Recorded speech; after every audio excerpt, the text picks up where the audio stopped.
Dude, why are you blocking me? He's about to get the road and he's obviously winning. If you've ever said something like this, you've engaged in one of the most legendary aspects of board games and one that is especially prominent in our beloved Catan, table talk. Table talk is basically the act of influencing a game through conversation. This happens in many games to different extents.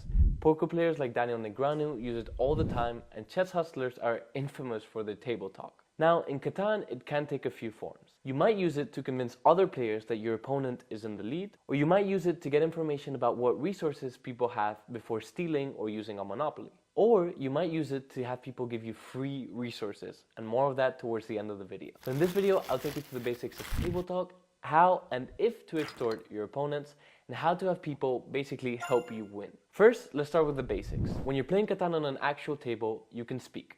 When you're playing Colonist, you can usually only chat. This might not seem like that big of a deal, but it makes a huge difference, especially for us gaslighting aficionados. And because of that, let me start with what not to do. By no means, in no circumstance is it worth antagonizing your opponent, except for a few situations that we'll talk about. If they did a terrible play, they gave the game away, or they annoyed you, keep it to yourself. If you've played enough Colonist, you know that people can be petty, and it's not uncommon for them to target you the whole game and forget about strategy. Once they think they can't win, some people's eyes become set on their enemies. So don't make any. One of the main aspects of table talk that does survive over chat is the discussion of who is in the lead and who should be blocked. I think here the main takeaway is to make it seem like you're always being objective. No one likes the yapper who says ridiculous random things just to try to get that robber placed somewhere else when they're clearly winning with like 3 or 4 points ahead. Instead, try to keep it as objective as possible, or at least try to make it seem that way. This will sometimes mean admitting that it seems like you're in the lead,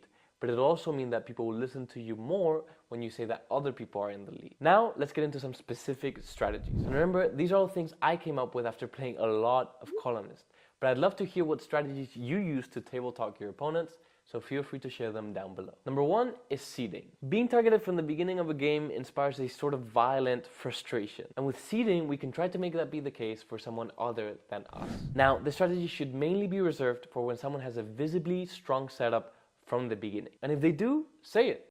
Draw attention to other things people may not have noticed, like their expansion spots, their ports, or even how the resources coordinate. This sort of approach can save you some early blocks, as well as plant the seed in your opponent's minds that this person is set up to win. This, again, will be easier to do if you're being objective about it, or at least it seems like you are. Other people might even agree with you in the chat, which will solidify the image in all of their minds that this person is the opponent to target. And the beauty is that this image sometimes lives on even after someone else, hopefully you, has taken the lead. Number 2, extortion. No Colonist table talk guide could be complete without discussing extortion. You know how it goes. Someone rolls a 7 and negotiations start. You'll see them type something like "or" for no block. This means that they won't block you in exchange for the material that they requested. And extortion comes in 3 forms: no block, no steal, and no block for no block. And these are all part of the table talker's arsenal. These are the things you need to keep in mind though. The first is that extortion is not a binding deal. And the other is that blocking a player in some situations might be worth more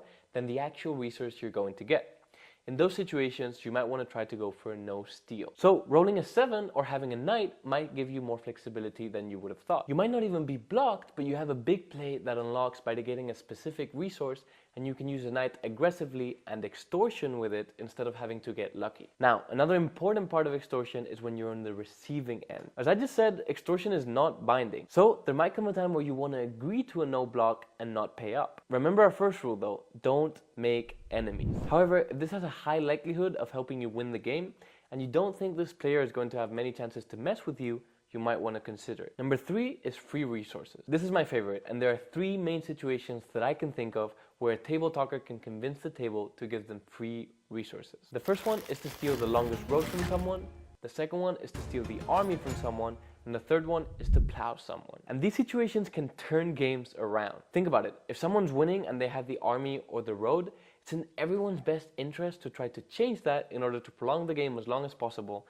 to have the highest chance to win. So if it seems like we're the next best alternative, we can use that to our advantage. There's a few things to keep in mind.